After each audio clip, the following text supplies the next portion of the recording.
आज हम common emitter amplifier को डिज़ाइन करेंगे।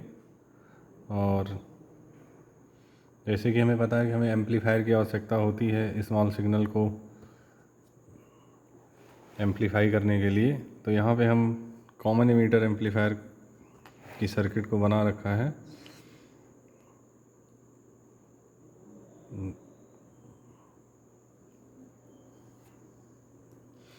ये इसके पैरामीटर हैं। हम इनपुट वोल्टेज इसमें 20 मिली वोल्ट देंगे और आउटपुट हमें 2.76 वोल्ट मिलेगा। और बैंडविड्थ इसकी हायर फ्रीक्वेंसी 400 किलो हर्ट्ज और lower frequency 20 hertz, lower cut off frequency. तो मीन्स हम एक ऐसा एम्पलीफायर बनाने जा रहे हैं जिसकी लोअर फ्रीक्वेंसी 20 हर्ट्ज रहेगी और हायर फ्रीक्वेंसी 400 किलो हर्ट्ज। ये सर्किट है, इसमें हमें 4 रेजिस्टेंस की ज़रूरत है और 2 हमारे कपलिंग कैपेसिटर, एक बाईपास कैपेसिटर। ये लगा हुआ है 10 माइक्रो फैरेड का और 470 माइक्रो फैरेड का इमीटर के पैरेलल में। ट्रांजिस्टर हम यूज कर रहे हैं BC547 ट्रांजिस्टर यूज कर रहे हैं, जो कि NPN ट्रांजिस्टर है। तो सबसे पहले हम इसको सिमुलेट करेंगे और इसको कैसे PCB पे डिज़ाइन करेंगे, ये सारी चीज़ें करके देखेंगे कि हमारा गेन कितना है या हमारी कट ऑफ फ्रीक्वेंसी क्या है। और वर्चुअली जो है हम इसको सॉफ्टवेयर पे सिमुलेट करना सीखेंगे कि कैसे सिमुलेशन किया जाता है और एनालाइज किया जाता है रिजल्ट्स को। इसमें गेन जो है हमारा, अगर हम 20 मिली वोल्ट देते हैं इनपुट और हमारा आउटपुट जो है 2.76 वोल्ट आता है, तो डैट मीन्स वोल्टेज गेन लगभग 138 होगा। तो हमारा वो सिग्नल 138 टाइम्स जो है एम्पलीफाई हो रहा है, ये चीज़ हम ऑब्जर्व करेंगे। तो ये हमारा सिमुलेशन सॉफ्टवेयर है जिसको हमने ओपन कर रखा है। फिर से ओपन करके आपको दिखाते हैं। ये हमारे डेस्कटॉप में इंस्टॉल्ड है।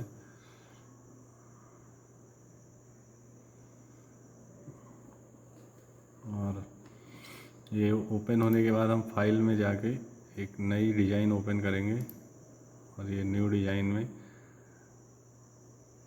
A4 टेम्पलेट सेलेक्ट करके ओके कर दिया। अब इसमें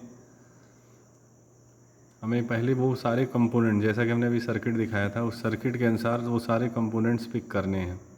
जैसे कि ये इसमें ऑप्शंस है, कंपोनेंट पिक ऑप्शन में जाएंगे कंपोनेंट मोड में, और कंपोनेंट मोड में जाके पिक करेंगे।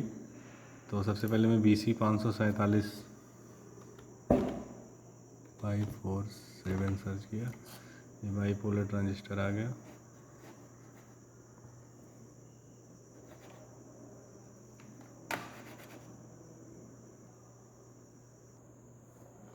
अब ये BC547 का PCB लेआउट आ गया। इस तरीके से हमारा ट्रांजिस्टर NPN ट्रांजिस्टर BC547 होता है, हमने देखा भी है लैब में। अब ये TU92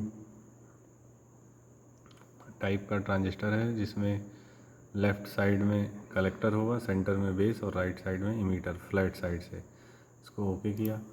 इसी के साथ हमें रेजिस्टेंसेज चाहिए, चारों रेजिस्टेंस पिक करेंगे, P से पिकअप करेंगे।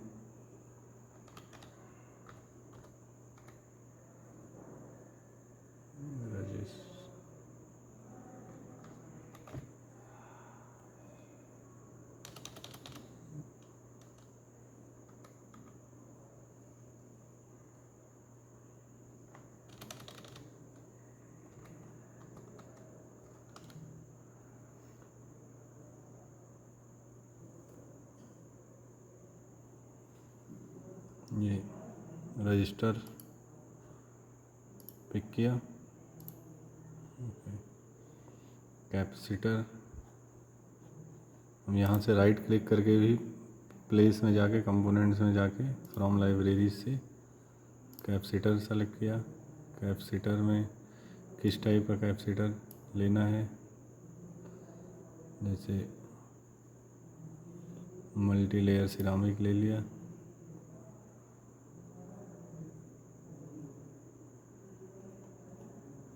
या इलेक्ट्रोलिटिक कैपेसिटर लेना है हमें, क्योंकि 10 माइक्रोफैरेड का लेना है, तो यहाँ से 10 माइक्रोफैरेड का कैपेसिटर ले लिया। पीसीबी लेआउट के साथ ही आ गया। तो ये मेजर कंपोनेंट हमारे पास रजिस्टर, कैपेसिटर और ट्रांजिस्टर, ये तीनों चीज़ पिक कर लिया। अब हम इसको यहाँ पे अपने वर्क स्पेस में पिक करेंगे। तो इसके लिए हम जिसको भी हमें डालना है, जैसे हमें ट्रांजिस्टर को यहाँ पे प्लेस करना है तो ट्रांजिस्टर को प्लेस किया। अब इसके साथ जो हमारी सर्किट थी उसी सर्किट के अकॉर्डिंग हमने रजिस्टर सेलेक्ट किया। रजिस्टर हमारा एक यहाँ पे लगेगा कलेक्टर पे, इसको रोटेट कर दिया 180 डिग्री, सॉरी 90 डिग्री। हाँ, इसी तरीके से एक दूसरा रजिस्टर प्लेस किया, इसको भी रोटेट कर दिया। एक थर्ड रजिस्टर, इसको भी, और फोर्थ वन।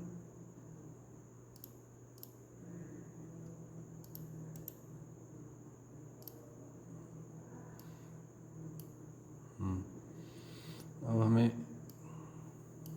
ये रजिस्टर कलेक्टर पे, दूसरा इमीटर पे, ये बेस पे जाएगा, पोटेंशियल डिवाइडर वाइसिंग करनी है, और ये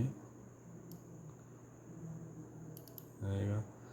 यहाँ पे हमें ग्राउंड लेना है, तो राइट क्लिक करेंगे, प्लेस पे जाते हैं, और प्लेस में जाके टर्मिनल्स में ग्राउंड, क्योंकि ग्राउंड एक टर्मिनल होता है किसी भी पीसीबी में, तो टर्मिनल की तरह इसको प्लेस कर दिया। और ये ग्राउंड, इधर हमें सप्लाई देनी है, तो इसके लिए हमें बैटरी चाहिए।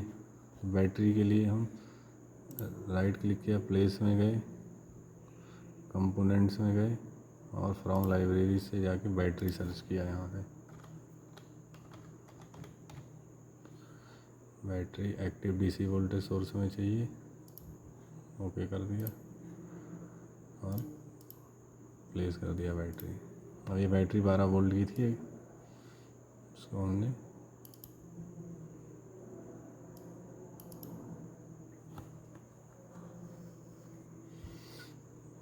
प्लेस कर दिया, और बैटरी के नेगेटिव को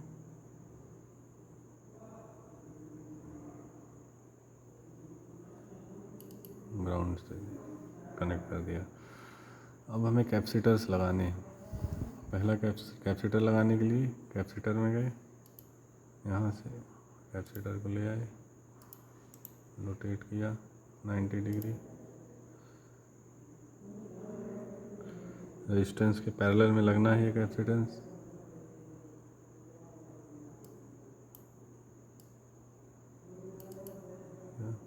दूसरा, अब इसकी वैल्यू थ्योरी के अनुसार 470 माइक्रोफैरेड होनी चाहिए, तो 470 चेंज कर दिया, तो ये 470 माइक्रोफैरेड का कैपेसिटर हो गया। दूसरा कैपेसिटर हमारा आउटपुट पे लगेगा, और आउटपुट हमें कलेक्टर पे लेना है, तो हमने यहाँ पे कैपेसिटर प्लेस किया और आउट कलेक्टर पे लगा दिया। तीसरा हमारा इनपुट पे लगेगा। इनपुट हमारा बेस पे है, वे कॉमन इमीटर एम्पलीफायर है, तो बेस से इनपुट देते हैं और कलेक्टर से आउटपुट लेते हैं। ये दोनों कैपेसिटर 10-10 माइक्रोफैरेड के थे। ये अभी हमें रेजिस्टेंस की वैल्यू चेंज करनी है, क्योंकि हमने सारे रेजिस्टेंस 10 किलो ओम के पिक कर लिए थे, लेकिन एक्चुअल में सर्किट में ये रेजिस्टेंस R2 तो 10 किलो ओम का है। ये है हमारा, शुरू में जो मैंने आपको सर्किट दिखाई थी वो है 4.2 किलो ओम, और ये है हमारा 2.7 किलो ओम का।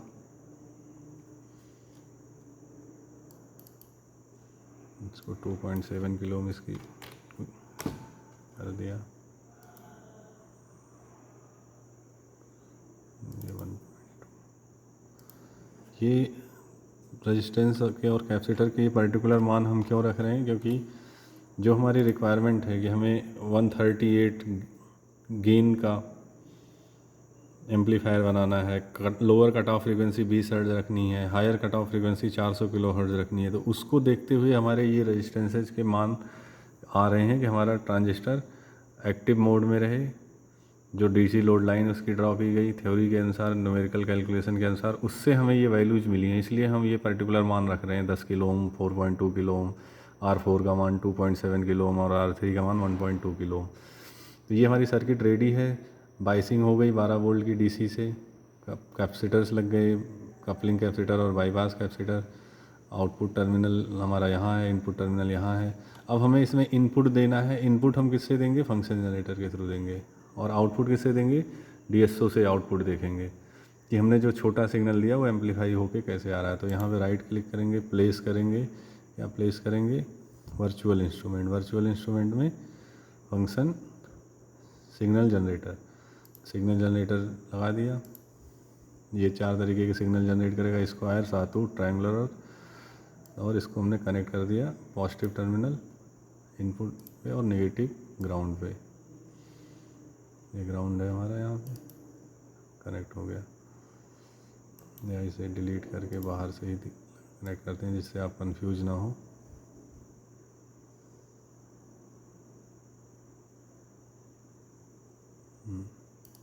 ठीक है। जो डॉट्स बनते हैं इन्हीं डॉट्स पे ही कनेक्शन होता है, बाकी ये इसके ऊपर से ज़रूर आ रहा है लेकिन कनेक्शन वहाँ पे नहीं है। तो फंक्शन जनरेटर लग गया। अब इसी तरीके से हम कनेक्ट करेंगे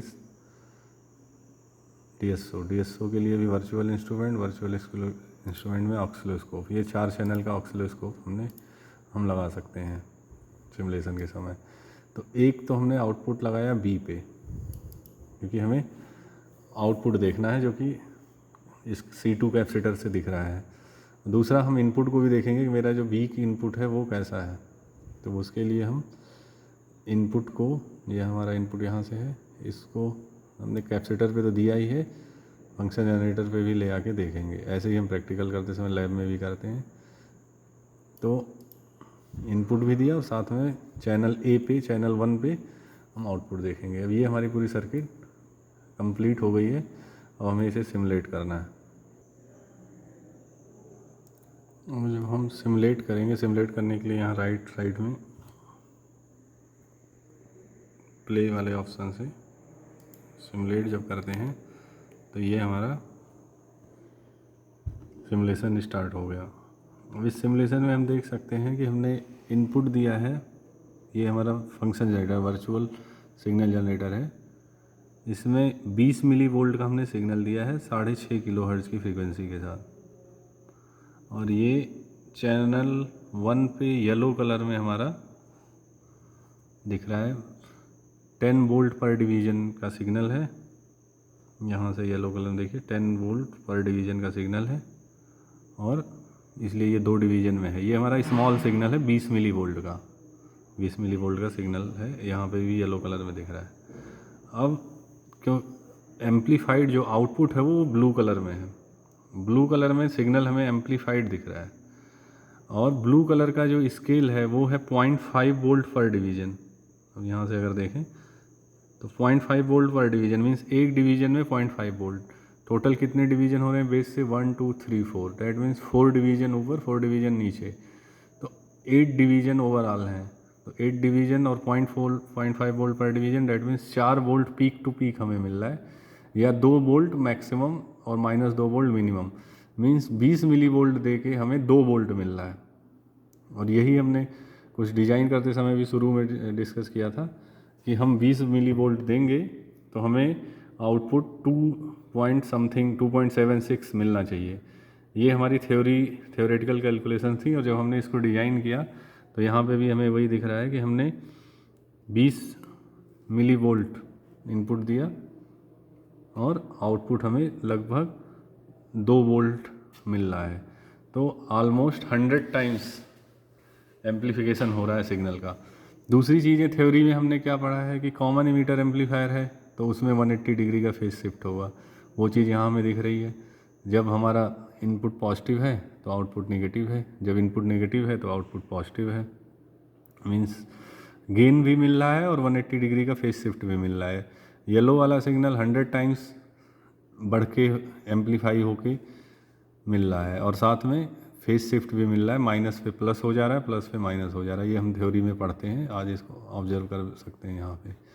अब और क्या क्या चीज़ें फंक्शन जनरेटर में हम कर सकते हैं, जैसे ये वेव फॉर्म हमने साइन वेव दी है, अगर हम साइन वेव फॉर्म बदलें तो ट्रायंगुलर वेव फॉर्म देंगे, तो ट्रायंगुलर में भी देखिए एम्पलीफिकेशन हो रहा है। फिर से हम वेव फॉर्म बदलें, सातूस वेव फॉर्म दिया, तो जब ये पॉजिटिव तब वो निगेटिव, जब ये निगेटिव तो वो पॉजिटिव, तो इस तरीके से हमें दिख रहा है। थर्ड हमारी स्क्वायर वेव, येलो कलर की इनपुट जो कि 20 मिली वोल्ट है और ब्लू कलर का आउटपुट जो कि 2 वोल्ट है, तो यहाँ भी एम्पलीफाइड सिग्नल दिख रहा है।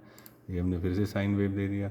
दूसरा बाईपोलर यूनिपोलर, अभी हम बाईपोलर दे रहे हैं, मीन्स पॉजिटिव निगेटिव दोनों है। अगर हम यहाँ से यूनिपोलर कर देंगे तो हमारा इनपुट यूनिपोलर हो गया और उसी के अकॉर्डिंग आउटपुट। तो ये यूनिपोलर और बाईपोलर करके आप देख सकते हैं। धीरे धीरे क्यों चेंज हो रहा है, क्योंकि कैपेसिटर लगा हुआ है, तो आउटपुट धीरे धीरे सेचुरेट होकर अपने टाइम कांस्टेंट के अनुसार आ रहा है। तो इस तरीके से हम कोई भी किसी भी सर्किट का सिमुलेशन कर सकते हैं। ये हमारी सर्किट है जो हम पढ़ते आते हैं, ये सिमुलेशन चल रहा है। यहाँ पे दोनों कैपेसिटर लगे हैं कपलिंग के, ये बाईपास कैपेसिटर लगा है, इनपुट यहाँ से दिया जा रहा है और उसको ऑब्जर्व किया जा रहा है इस DSO में, वर्चुअल DSO में, और इनपुट इस फंक्शन जनरेटर के थ्रू दिया जाए, जो ये फंक्शन जनरेटर है। इस फंक्शन जनरेटर में हम फ्रीक्वेंसी घटा बढ़ा सकते हैं, जैसे अभी हम फ्रीक्वेंसी घटा के आपको दिखाते हैं। फ्रीक्वेंसी हमने बढ़ाई, ये फ्रीक्वेंसी बढ़ा रहे हैं या फ्रीक्वेंसी घटा रहे हैं। अभी हमने 3 किलोहर्ट्ज कर दिया। अब एम्पलीट्यूड बढ़ाना है तो हम एम्पलीट्यूड बढ़ा सकते हैं। देखिए हमने एम्पलीट्यूड बढ़ाया, 32 मिली वोल्ट कर दिया। येलो वाला बढ़ा, साथ में ब्लू वाला भी बढ़ा, एम्पलीफाई वो कम भी कर रहे हैं, 12 मिली वोल्ट कर दिया। अब यहाँ पे है कि अगर हम इसको 32, 40, 50 कर दिया, अभी हमने 57 मिली वोल्ट कर दिया अपने इनपुट को, तो निगेटिव साइड में देखिए क्लिपिंग होने लगी। नेगेटिव साइड में क्लिपिंग होने लगी, क्यों? क्योंकि ट्रांजिस्टर जो है अपने कट ऑफ या सेचुरेशन रीजन में जा रहा होगा, बाइसिंग प्रॉपर नहीं है, ये कट ऑफ स्टार्ट हो गया। जो हम लोग पढ़ते हैं कि क्यों DC लोड लाइन सेंटर में होनी चाहिए, तो एक सर्टेन रेंज का ही इनपुट इस पे ही ये प्रॉपर वर्क करेगा। जैसे देखिए अभी 25 मिली वोल्ट पे प्रॉपर है, लेकिन जब हम ज़्यादा इनपुट को बढ़ा दे रहे हैं, जैसे 44 कर दिया, तो उस समय सिग्नल की क्लिपिंग होने लगी। एक एम्पलीफाई हो तो रहा है लेकिन ट्रांजिस्टर सैचुरेशन मोड में जा रहा हुआ है, इसलिए उसके बियॉन्ड आउटपुट नहीं आ पा रहा है। उससे ज़्यादा नेगेटिव में आउटपुट आ ही नहीं सकता, इसलिए नहीं आ रहा है। तो ये सारी सिमुलेशन करके हम देख सकते हैं कि हम कितना इनपुट रेंज हमारा हो सकता है। अब यहाँ पे दूसरी चीज़ देखने वाली है फ्रीक्वेंसी। अगर हम क्या हर फ्रीक्वेंसी पे, क्योंकि हमने पढ़ा है कि कॉमन एमिटर एम्पलीफायर का फ्रीक्वेंसी एनालिसिस होता है, लो फ्रीक्वेंसी पे आउटपुट कम हो जाता है, हाई फ्रीक्वेंसी पे कम हो जाता है। तो हम अगर काफ़ी कम कर दें फ्रीक्वेंसी को, देखिए हमने फ्रीक्वेंसी काफ़ी कम कर दिया, 7 हर्ट्ज़ की फ्रीक्वेंसी कर दी, तो इनपुट तो हमारा 20 मिली 23 मिली वोल्ट ही है, लेकिन आउटपुट काफ़ी कम हो गया और फेज शिफ्ट भी 180 नहीं रहा। अब हम इस फ्रीक्वेंसी को धीरे धीरे बढ़ाएंगे तो हमारा आउटपुट बढ़ेगा। देखिए ब्लू कलर इंक्रीज हो रहा है, 12 हर्ट्ज़ पे आउटपुट बढ़ गया। अब हम थोड़ा सा इस फ्रीक्वेंसी को और बढ़ा देते हैं। अब हमने कर दिया 120 पे, ये पास बैंड में चला गया। अब फ्रीक्वेंसी थोड़ा कम करें 120 से, तो देखिए आउटपुट येलो वाला ब्लू वाला कम हो रहा है, ये काफ़ी कम हो गया 10 हर्ट्ज़ पे। यहाँ पे फ्रीक्वेंसी हम जैसे जैसे कम कर रहे हैं, तो ये अपने एज पे है, कट ऑफ की एज पे है इस समय। और अब देखिए धीरे धीरे जैसे फ्रीक्वेंसी बढ़ी, आउटपुट बढ़ गया और अपने पास बैंड में जब चला जाएगा तो उसके बाद आउटपुट नहीं बढ़ेगा, हम फ्रीक्वेंसी कितनी भी बढ़ाएं। अब पास बैंड में चला गया है, देखिए पास बैंड में है, 20 मिली वोल्ट के सिग्नल पे लगभग 2 वोल्ट ऊपर 2 वोल्ट नीचे मिल रहा है। अब हम फ्रीक्वेंसी कितनी भी बढ़ाएं, 114 हर्ट्ज़ से हम 1.14 किलो हर्ट्ज़ कर दिया, तब भी वही है आउटपुट। हम 114 किलो हर्ट्ज़ कर दिए तो भी वही है आउटपुट। हाँ, हायर साइड में जब कैपेसिटर इंटरनल कैपेसिटर BJT के वर्क करेंगे, जो कि 1 मेगाहर्ट्ज़ के करीब है, तो उस समय हमारा गेन फिर से कम होगा। देखिए हमने 1.14 मेगाहर्ट्ज़ दे दिया सिग्नल, अब देखिए आउटपुट थोड़ा कम हुआ है। अब इस फ्रीक्वेंसी को अगर हम थोड़ा सा यहाँ से और बढ़ाते हैं 1.14 के बजाय 11 मेगाहर्ट्ज़ कर दिया या 2 मेगाहर्ट्ज़ 3 मेगाहर्ट्ज़, अब देखिए फ्रीक्वेंसी को बढ़ाने पे आउटपुट फिर से डाउन होगा, क्योंकि बहुत हाई फ्रीक्वेंसी पे भी देखिए 4-5 मेगाहर्ट्ज़ पे ब्लू सिग्नल डाउन हो गया। और थोड़ा सा बढ़ाएंगे तो ये नॉट रिस्पॉन्डिंग हो गया, क्योंकि हाई फ्रीक्वेंसी का ऑपरेशन कर रहे हैं। CPU लोड 82% हो गया है। तो 7.5 मेगाहर्ट्ज़ पे आउटपुट ब्लू कलर आउटपुट और कम हो गया, यही फ्रीक्वेंसी। तो अभी ये लोड 98% हो गया, सिमुलेशन स्टॉप हो गया है। तो ये प्रॉपर पास बैंड में 4 किलोहर्ट्ज़ पास बैंड फ्रीक्वेंसी है। इसमें हमें प्रॉपर गेन जो कि 120 के करीब वोल्टेज गेन मिल रहा है और 180 का फेज शिफ्ट मिल रहा है। तो ये हमारा पूरा प्रैक्टिकल है, हम इस तरीके से सिमुलेशन कर सकते हैं। अब ये सिमुलेशन के बाद अगला स्टेप होता है, हम सिमुलेशन को यहाँ से स्टॉप करेंगे। जब राइट क्लिक यहाँ से स्टॉप करते हैं, जैसे स्टॉप हो गया। अब इसके बाद हमारा अगला स्टेप होता है कि अगर हमारी सर्किट प्रॉपर ऑप्टिमाइज्ड है तो हम इसको पीसीबी मोड में लेके जाते हैं, जिसको हम आगे की वीडियो में आपको बताएंगे।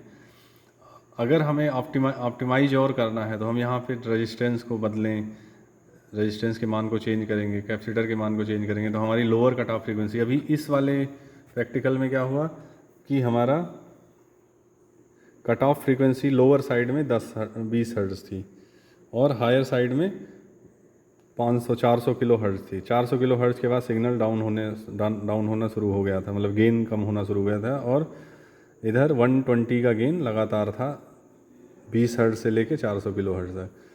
तो ये इसका पास बैंड था इस ट्रांजिस्टर का BC547, जिसका हमने सिमुलेशन किया। इधर है गेन वर्सेज फ्रीक्वेंसी एनालिसिस। इसी तरीके से अगर हमें कट ऑफ फ्रीक्वेंसी ट्यून करनी है 400 किलो हर्ट्ज़ के बजाय और 800 किलो हर्ट्ज़ पे कट डाउन करना है फ्रीक्वेंसी को, गेन को, या इधर 20 हर्ट्ज़ के बजाय 200 हर्ट्ज़ 400 हर्ट्ज़, तो वहाँ पे फिर हमारे ये रजिस्टेंसेज को चेंज करना पड़ेगा। और रजिस्टेंसेज को चेंज करने के साथ कैपेसिटर चेंज करके भी हम चेंज कर सकते हैं। और किस वोल्टेज तक का गेन हो, कितना गेन हो, 100 हो, 200 हो, 50 हो, 80 हो, ये सारी चीज़ें भी हम इस सर्किट को के जो पैरामीटर्स हैं, कंपोनेंट्स हैं, डिफरेंट रेजिस्टेंसेज हैं, उनको ऑप्टिमाइज करके बदल सकते हैं। तो ये पूरा सिमुलेशन वर्क कंप्लीट करने के बाद अगर हमारी डिज़ाइन हो गई, जो हम चाहते हैं वही हमारा डिज़ाइन हो गया, तो हम फिर उसको पीसीबी लेआउट में ले जाके पीसीबी डिजाइनिंग करते हैं। एक बार यहाँ से सेटिस्फाई हो जाने के बाद सर्किट की परफॉर्मेंस से। तो अब अगर ये हमारा कंप्लीट हो गया तो हम इसको सेव कर देंगे, सेव हो जाएगा। जैसे हमने सेव कर दिया सी एम्पलीफायर एंड सेव, तो बाद में भी हम इसको यूज कर सकते हैं। तो ये है टोटल सिमुलेशन, और सिमुलेशन के थ्रू ऑब्जर्व करना। इसको बाद में हम प्रैक्टिकल भी करेंगे लैब में, ब्रेडबोर्ड पे इन सारे कंपोनेंट्स को लगा के।